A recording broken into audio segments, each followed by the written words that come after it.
O CNN 360 entrevista agora um dos nomes mais relevantes do cenário político atual. Ex-deputado, ex-prefeito, ex-governador e ex-ministro.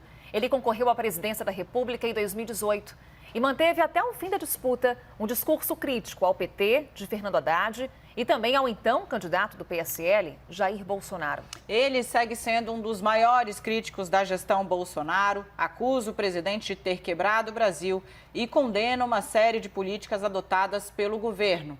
O PT de Lula e de Haddad tampouco escapa. Esse personagem quer dividir para reinar? É uma pergunta. E nós vamos saber agora, para falar sobre o campo ao qual ele pertence, à esquerda, e que está esfacelado, sobre suas perspectivas para o Brasil. O 360 recebe agora o ex-ministro Ciro Gomes. Ciro, um prazer recebê-lo aqui. Eu gostaria de saber como é que o senhor prefere ser chamado, ex-ministro, ex-prefeito, ex-governador, ex-deputado, apenas Ciro. A gente faz esse trato aqui. Apenas Ciro. Então, ótimo. Ciro, muito obrigado pela presença no CNN 360. Um prazer contar com sua participação aqui. Eu, claro, tinha feito um roteiro aqui, mas vendo a fala do presidente Jair Bolsonaro hoje em Bagé, essa que a gente acabou de exibir aí, a respeito do novo coronavírus, que fez mais de 90 mil vítimas já no Brasil até este momento e contando, provavelmente vamos passar das 100 mil vítimas na semana que vem. O presidente disse, tem medo do quê? Enfrenta, lamento as mortes, mas tem que enfrentar. Como é que você avalia, Ciro, partindo dessa fala do presidente de hoje, o comportamento do presidente Jair Bolsonaro no manejo da Covid-19 no Brasil? Boa tarde, Daniela. Boa tarde, Carol. Obrigado a vocês pela oportunidade que me dá de, mais uma vez, participar de uma discussão na nossa CNN, que é um sopro de pluralismo no noticiário brasileiro. Muito bem-vindo. Não vou me cansar de dizer isso, fazer essa saudação a vocês que estão batendo um bolão. Veja, o Brasil tem 10 milhões a menos de habitantes do que o conjunto da América do Sul. Eu quero comparar porque nós somos o país mais rico da América do Sul. Se nós tivermos o clima como um fator agravante, e é um fator agravante, o clima da América do Sul é igual ao nosso, mais quente para cima, mais frio para baixo, e a renda desigualmente distribuída, favelas, etc, etc. Pois bem, se nós tomarmos todos os países da América do Sul, menos o Brasil, morreram 42 mil pessoas no momento em que eu lhe falo. No Brasil, já morreram 91.600. Qual é a diferença? Se não é o clima, não é a renda, não há. É a forma absolutamente anticientífica, incompetente, genocida com que o senhor Jair Messias Bolsonaro e seu governo incompetente têm enfrentado a pandemia. E as coisas são práticas. Como é que se enfrenta a pandemia nos lugares que tiverem êxito? Isolamento social radical. Ele até hoje estimula, como acabou de fazer ontem no Piauí, está fazendo hoje em Bagé, aglomeração de pessoas. No Sul, onde ele foi hoje, os indicadores estão piorando. A aceleração da contaminação está em alta no sul do Brasil e ele despoderadamente vai para lá, entra no apartamento, a mulher que está ali com a criança não tem máscaras. Por quê? Porque ele não acredita na ciência. Ele saiu imitando a estupidez irresponsável do Donald Trump, que é o ídolo dele, e lá o Donald Trump está pagando um preço muito caro, porque os Estados Unidos são o epicentro e o Brasil vem logo em seguida, o que é rigorosamente a mesma prática. Faz sentido, no momento da maior crise de saúde pública da história do país, você trocar de ministro 3 vezes por razões absolutamente anticientíficas, porque um não queria desestimular o isolamento, que é a única saída, o outro não queria prescrever cloroquina, e o Bolsonaro hoje ainda, como um charlatão que está descrito no Código Penal, aquele civil que não tendo habilitação médica, clínica para prescrever remédios, comete crime. Ele está cometendo rigorosamente crimes. E hoje quem administra a saúde brasileira é um general da ativa, que nos aproxima de uma república de banana de 5ª categoria e que ocupou os 23 cargos centrais da comunidade técnica do Ministério da Saúde, que era de excelente nível, com militares, nenhum deles com qualquer experiência em saúde pública. Portanto, é uma atitude absolutamente irresponsável e genocida. Somos o país que menos testa, o país que mais gravemente vai sofrer as consequências de um isolamento meia-bomba, um país que viu o turismo internacional chegar, por exemplo, em Fortaleza, passaram-se 4 semanas chegando 40 mil turistas das zonas mais gravemente infectadas e o governador desesperado tentando, na justiça, impedir esses voos e o Bolsonaro resistindo e não permitindo que esses voos fossem suspensos. Ele há de responder por esses crimes todos. Devo dizer que isso aqui não é olhando para trás, ainda é um pedido de socorro para que a gente possa salvar 100 mil vidas. Por quê? Porque hoje o epicentro do mundo é no Brasil. A Índia, que também tem um governo conservador e descomprometido com a ciência, está vindo logo atrás. E o Brasil, as simulações das grandes inteligências técnicos científicas do mundo simulam em até 180 mil mortes para o Brasil até o fim de setembro.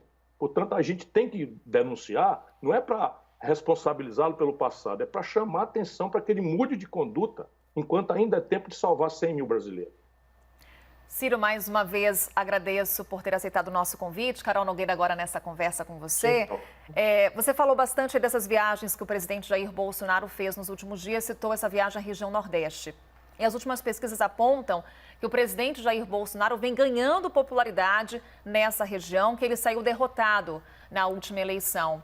Qual que é o impacto político que essas viagens ao Nordeste, essa atenção à região, pode gerar nas eleições deste ano e até mirando lá na frente, em 2022? O impacto não é muito relevante, não. O relevante aí é o socorro de R$600. Sabe que a crise econômica brasileira e as consequências dessa crise econômica numa base social não estão ainda vistas pela elite brasileira. É, sem favor, Daniela, a mais grave crise social e econômica da história do Brasil, sem rival.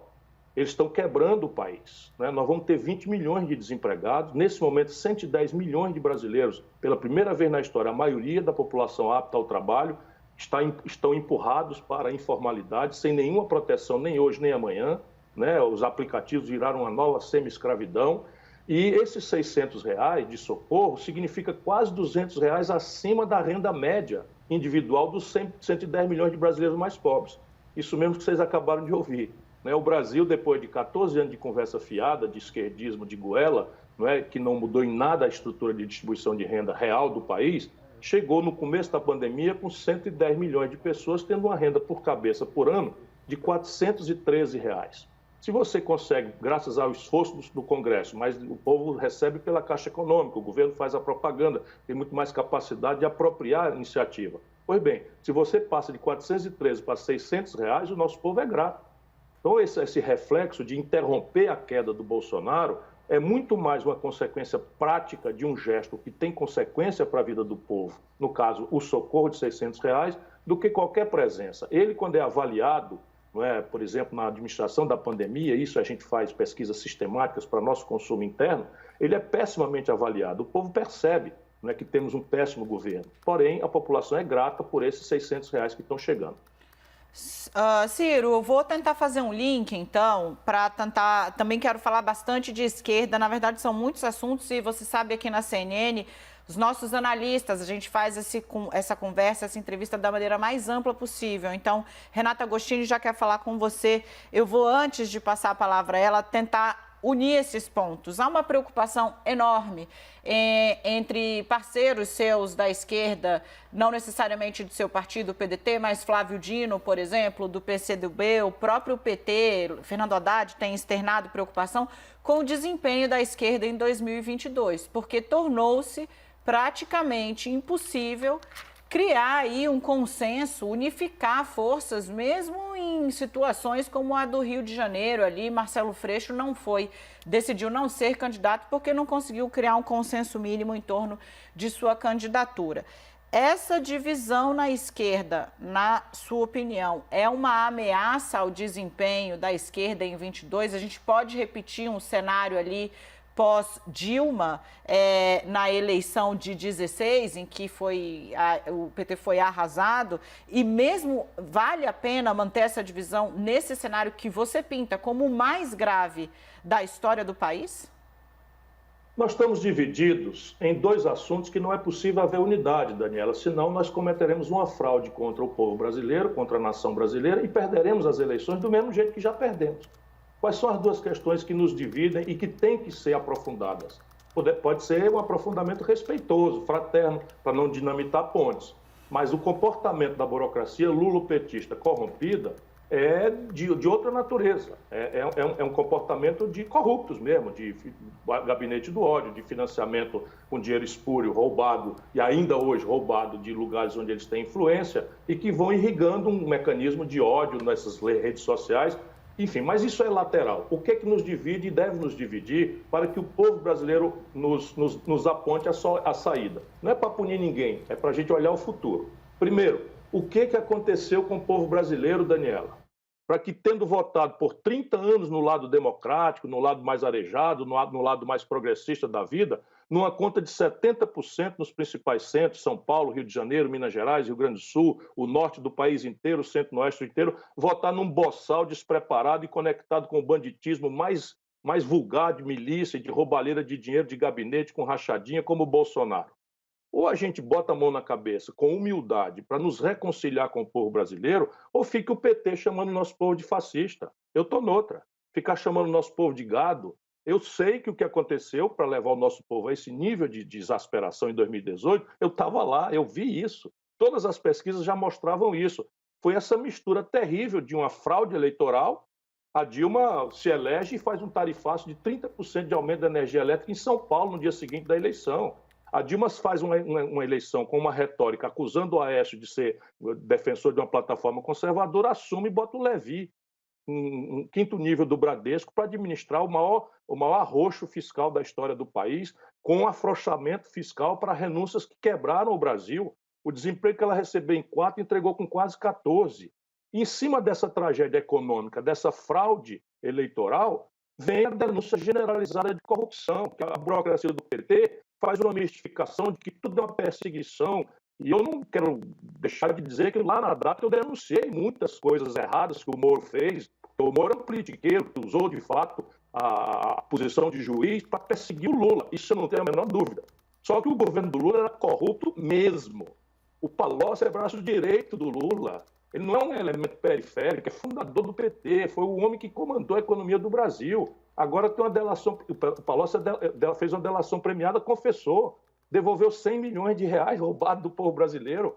O Lula entregou Furnas para o Eduardo Cunha, entregou a vice-presidência da República ao Michel Temer, entregou ao Gedel Vieira Lima o Ministério da Integração, e o Gedel, para a gente lembrar para o povo, é aquele que foi encontrado com 51 milhões de reais em malas no apartamento em Salvador, entregou Furnas para o Eduardo Cunha roubar, não é? E isso tudo não dá para fazer de conta que não aconteceu. E eles ficam nessa coisa de relativizar e todo mundo é fascista. Ora, vamos ver o que vai acontecer agora. Vamos ver quem tem razão. Essa é a primeira coisa que tem que aprofundar a nossa diferença e pedir ao povo que ajude a encontrar o caminho. Esse é o meu sentido de reconciliação. Eu quero unir os eleitores, evidentemente, mas com a burocracia corrompida do PT, está perdida a eleição, esta e as próximas 3. A segunda questão, qual é o projeto que nós queremos amadurecer para o país? Um déficit esse ano, eles estão falando nesses números que você ouviu aí na reportagem, o déficit vai passar de 917 bilhões de reais. Isso é 8 vezes o pior déficit da história. O que é que nós estamos fazendo para consertar isso? A dívida pública não vai chegar em 95%, como a nossa ilustre comentarista fez, não, vai se aproximar de 100% do PIB. E o mercado já está precificando isso. O governo brasileiro já não consegue rolar as partes que vencem pelo Selic. O governo já foi abandonado, o mercado está cobrando 3 pontos, 3 percentuais acima, a grande mídia calada. Por quê? Porque já é um sintoma de iliquidez. Porque a dívida pública, quando explode em curto prazo, e o Brasil é hoje vítima da maior fuga de capitais da nossa história. Eu fui ministro da Fazenda. Eu criei o indicador de conta corrente do Brasil há 27 anos atrás. Pois bem, dos 27 anos para cá, que foi criado o indicador de fuga de capitais, o Brasil já perdeu no saldo este semestre de 37 bilhões de dólares. Se nós alargarmos para o ano Bolsonaro, nós perdemos 150 bilhões de dólares. Isso aterriza aonde? Na desvalorização da moeda. A ponto do Banco Central, para a questão de meio de pagamento, já anunciar, sem ninguém estar entendendo qual é a razão, uma nova cédula de R$200. Eles estão ferrando a economia brasileira. Isso do ponto de vista conservador. Agora vamos para o lado social.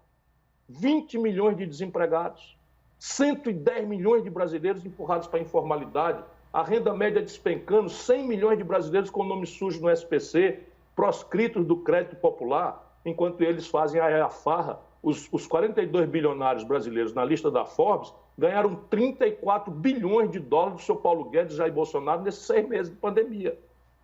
Ciro, deixa eu cortar aqui, senão o pessoal vai brigar comigo. Tem Carol, podemos passar para Renata. Carol manda agora se ela vai fazer girar. Eu vou ser mais breve. Isso, porque nós vamos no limite do seu tempo e do nosso tempo aqui, mas são muitos assuntos. Se a gente conseguir trabalhar como se fosse debate, melhor ainda, cronometrado. Vai lá, Carol. Vamos então passando a palavra para Renata Agostini, que está em Brasília, já com uma pergunta, Ciro. Renata.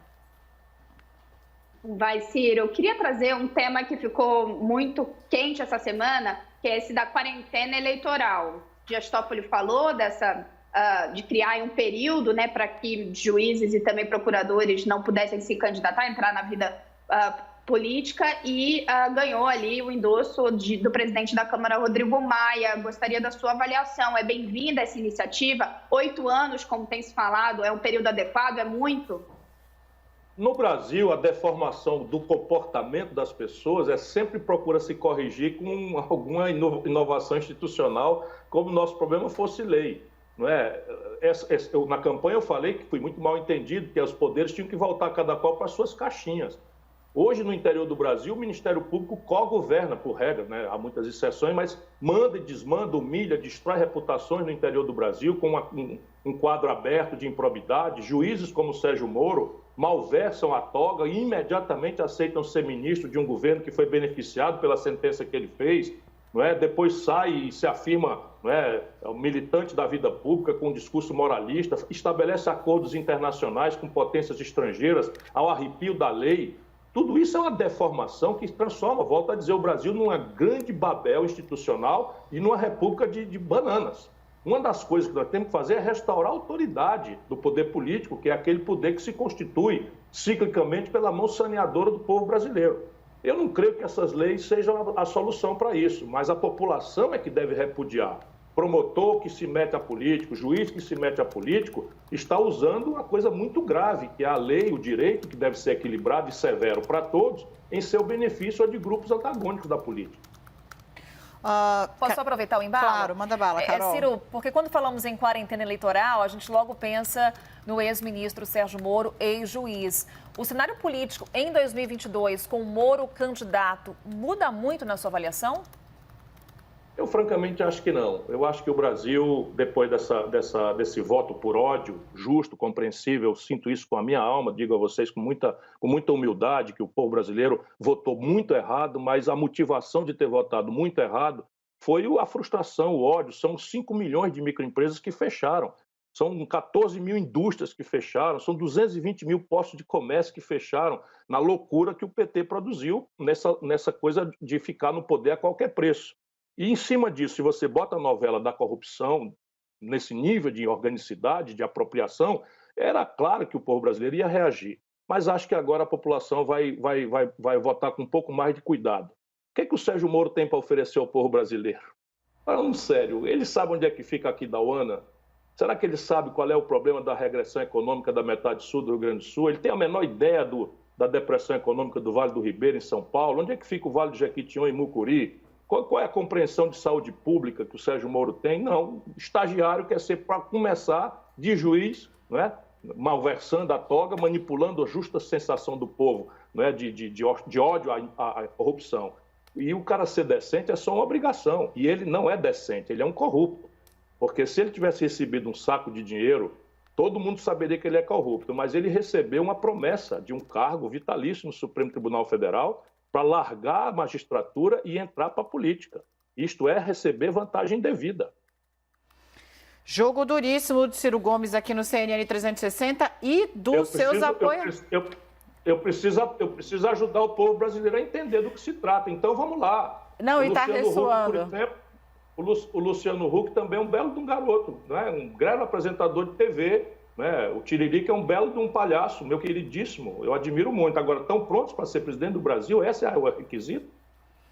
Ciro, na CNN, a hashtag mais comentada do Brasil neste momento está entre, né? É a 6ª colocação, já esteve em 5º, estamos aqui, seu pessoal também joga muito duro na rede social, sempre seguindo tudo. Ciro, eu vou seguir nessa toada, então, falando aqui sobre quarentena de juízes para avançar uma casa aí. Você citou uma fala sua na eleição, lembro, acompanhei de perto, de fato fez bastante barulho sobre cada instituição em sua caixinha.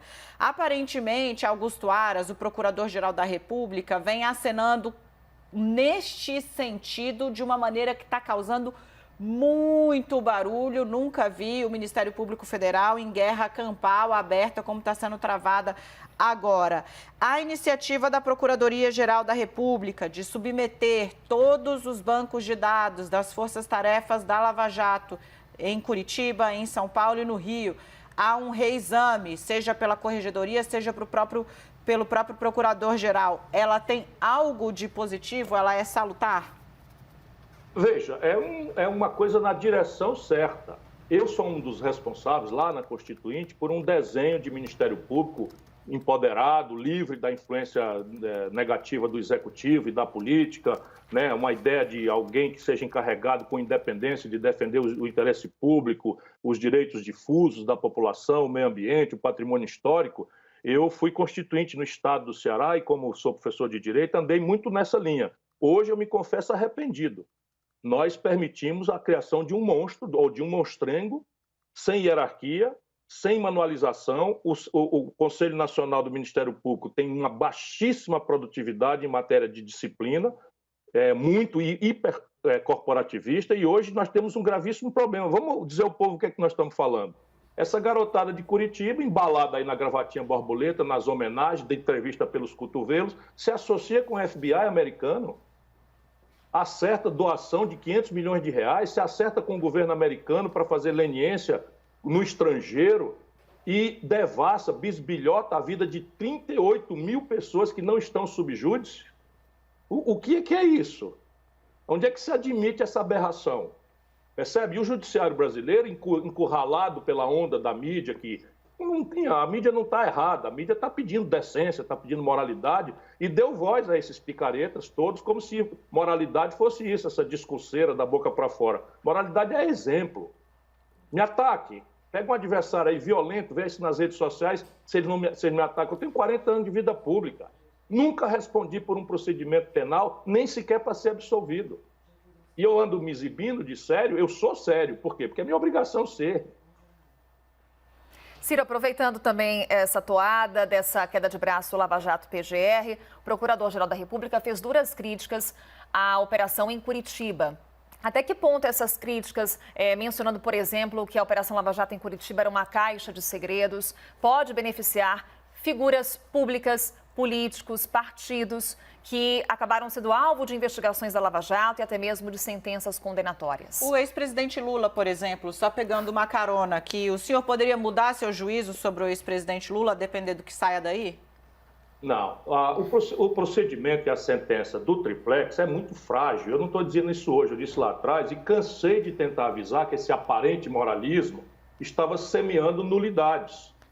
E o engajamento, o alinhamento de um juiz num procedimento, funcionando como coautor da acusação, indicando testemunhas, como a gente sabe que aconteceu com o Sérgio Moro, nada mais fez do que disseminar sementes da nulidade. Como aconteceu, cansei de avisar, depois se vocês tiverem dúvida, recuperem na internet, como aconteceu com a Satyagraha, como aconteceu com a Operação Castelo de Areia, né? Então, na hora, todo mundo presta atenção, quando a imprensa se distrai, eles vão lá e anulam tudo. O Lula provavelmente vai ter os seus direitos repostos no caso da condenação do triplex. Acho que no do sítio a sentença é mais consistente e já foi prolatada no segundo, por um outro juiz que não o Sérgio Moro. Mas que o Sérgio Moro é um juiz suspeito, é flagrante.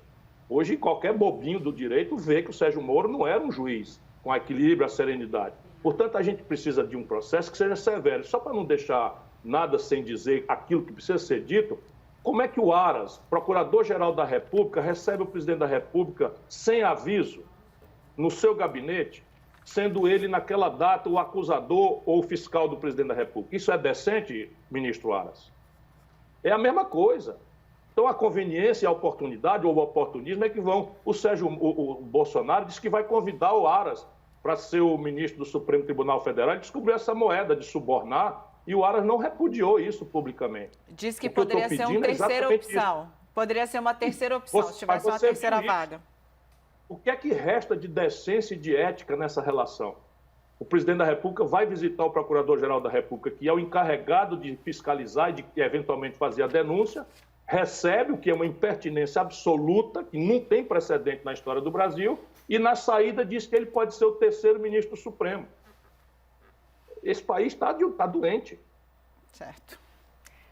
Vamos então, Ciro, com pergunta do nosso analista Yuri Pita, de São Paulo. Yuri. Obrigado, Carol. Boa tarde, ministro. Obrigado por estar conosco. Eu vou puxar de novo um pouco para a agenda econômica. Estava relembrando aqui, na campanha de 2018, na sua candidatura a presidente, o senhor chegou a falar sobre uma CPMF na época, atrelada ali à repartição para estados e municípios e redução da dívida pública.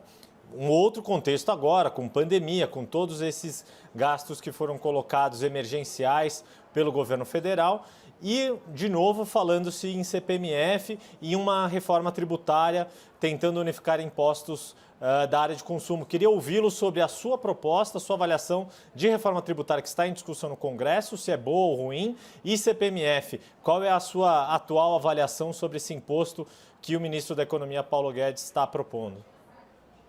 Olha, Yuri, eu lamento muito que a realidade trágica tenha mostrado quanta razão havia no argumento que eu dizia de que o problema do Brasil não era a despesa, que o problema do Brasil era uma precariedade na receita e a desigualdade, a injustiça na sua busca de construção. E a pandemia revelou isso de uma forma trágica. Então, veja, naquela data eu propus um sistema completo, corri os riscos e perdi os votos necessários para perder, ganhei os votos que eventualmente eu possa ter ganho, e do meu lado estava o Bolsonaro dizendo que não aceitava mais aumentar a carga tributária nenhuma, que a CPMF era uma estupidez, que não ia fazer, etc, etc. Portanto, tem uma antecedência política aí. E tem autoridade moral um presidente que se elege dizendo que não vai ter reajuste de tributos e que agora está promovendo um reajuste pesado na direção de agravar as distorções do sistema tributário brasileiro? Não tem moral, eu vou votar contra. Vou ponderar o meu partido que vote contra. Isto dito, não há saída para o Brasil sem um ajuste nas contas pelo lado da receita, o que não dispensa a severidade em cada item da despesa. A mais grave de todas é o juro para a dívida. Acabei de dizer para a sua colega que o governo está pagando 3 pontos acima da Selic, a imprensa calada estava, calada continuará, porque boa parte dos donos da mídia são beneficiários dessa perversão do juro alto no Brasil. Então, da mídia comercial tradicional, pelo menos que eu conheço. A CNN ainda está subjúdice, é novinha demais para a gente ter informações sobre isso. Né? Então, mas eu vou dizer, se for, vou dizer também, porque vocês, jornalistas, não têm responsabilidade nenhuma com os donos. Então, eu volto a dizer, nesse momento, o Brasil tem ainda renúncias fiscais arbitrárias, clientelistas e corruptas de mais de 300 bilhões de reais por ano, sem nenhuma contrapartida. Então, antes de aumentar imposto, tem que passar um pente fino nisso aí. E eu propus na data 15%, agora vamos ter que aumentar para 20% o pente fino para cortar. Já fizemos aqui no Ceará, e o Ceará faz 30 anos que não fala em atraso de funcionário. Depois, o Brasil é um país, junto com a Estônia, e de tanto eu falar aqui, o debate chegou lá, e eles abriram o debate lá. Só o Brasil e a Estônia não cobram tributo sobre lucros e dividendos empresariais. Isso não tem cabimento, né? Enquanto vocês, trabalhadores, morrem com 27,5% de salário se for pessoa física e 15% se for pessoa jurídica, e isso também é uma distorção que a gente tem que corrigir para os grandes salários, não de vocês, né? Aqui no Brasil, o saque de lucros e dividendos das empresas fica isento de imposto. É uma aberração sem tamanho. Eu já cobrei esse imposto quando fui ministro da Fazenda. Com isso, a gente arrecada 90 bilhões por ano. Um pequeno imposto de meio ponto percentual a 1 ponto percentual progressivo sobre os grandes patrimônios acima de 20 milhões de reais, arrecada mais 90 bilhões de reais. Então você tem 60 mais 90 mais 90, você vai achando aí 3 trilhões de reais por anos. E aí a minha proposta é que 1 trilhão desses seja para fazer um remanejamento da dívida, que está explodindo, e 2 trilhões sejam usados para alavancar um grande fundo de desenvolvimento que começa por retomar 26 mil obras paradas e avançar em direção ao emprego, porque se nós não fizermos isso, a fome, não como retórica, mas como realidade de falta das proteínas básicas para as crianças comerem, está voltando pesadamente ao lado do povo brasileiro. Ciro, acho que a gente está aqui chegando nos finalmente, mas e aí para não dizer que só falamos dos outros, não falamos de você, eu vou voltar com uma questão que te persegue, eu sei que persegue. Ela é sempre o estilo do Ciro, o ânimo do Ciro, a forma como o Ciro cabeça quente, pavio curto. Dá para perceber que ao longo dos anos essa característica ela foi se amenizando. Mas eu queria juntar aqui um episódio que fez muito barulho e me despertou preocupação pessoal, o caso do seu irmão, Cid, que tentou ali, no meio de uma greve, né, um amotinamento policial, porque policial não faz greve, não é permitido, usou uma retroescavadeira e acabou tomando um tiro. Superado o importante, que é o fato de que ele está com boa saúde, esse tipo de reação passional, né, muito apaixonada, a família é muito apaixonada, não acaba alimentando esse discurso? Quando é que Ciro Gomes, já de cabelos brancos, com a testa aparecendo um pouco mais, vai amainar de vez ou não vai? Porque é isso mesmo assim que ele faz política. Daniela, você acha mesmo que o prefeito de capital mais popular da sua safra, o governador de estado mais popular da sua safra, pesquise no Google, Datafolha, o ministro da Fazenda que comandou a economia do Brasil, ajudei a fazer o real, né, o ministro da Integração Nacional que tirou do papel uma ideia de Dom Pedro II, né, e fiz o projeto de São Francisco, que é a maior obra em execução da história brasileira recente, depois de Itaipu. Você acha mesmo que eu sou um doidão? Eu sei que você está perguntando como boa repórter que é. O problema é que, como a gente aprende aqui no interior do Ceará, adversário, quando não tem defeito, a gente cria. Então vão dizer o quê? 40 anos depois, eu nunca respondi um processo, você vai na folha corrida? Não tem nenhum. Nunca. Comandei a economia do Brasil, 8º Estado brasileiro, as obras mais importantes, enfim, nunca, nem sequer para ser absolvido com esses abusos todos que eu denuncio. Ninguém pode dizer que eu sou incompetente, o cara que sai do governo mais popular uma vez, 2 vezes, 3 vezes, 4 vezes. Então vão dizer o quê? Eu sou um indignado. E veja, eu dei números a vocês. Se esses números forem verdadeiros, a minha indignação é menor do que ela devia ser. Eu estou dizendo a vocês, o governo do Bolsonaro botou 1 trilhão com T de tapioca nos bancos, do caixa do Banco Central, e o crédito, na esperança que eles davam e anunciaram de expandir, o crédito encolheu no Brasil e a taxa de juros subiu.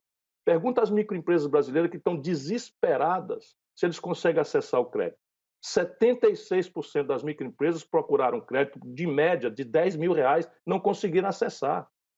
Menos de 18% das microempresas conseguiram acessar o crédito. E aí onde está essa montanha de dinheiro? Eu vou estudar, cadê o dinheiro? Esse dinheiro imposta todo, 1 trilhão de dinheiro público, imposta todo no caixa dos bancos e hoje, no fim da tarde, eles vão emprestar para o governo numa canalice, olha o nome, não tem outro, chamada Operação Compromissada, emprestando dinheiro que receberam a fundo zero pelo governo a Selic por 3, 4 dias de prazo. Se você quiser trocar no coração uma pedra, né, botar uma pedra no lugar do coração, escolha um outro. Mas eu, se for a presidência da República, eu vou, com todo equilíbrio, com toda a serenidade, como sempre foi a minha vida, eu vou levar essa indignação para meter a mão dessa tramóia e proteger o povo brasileiro.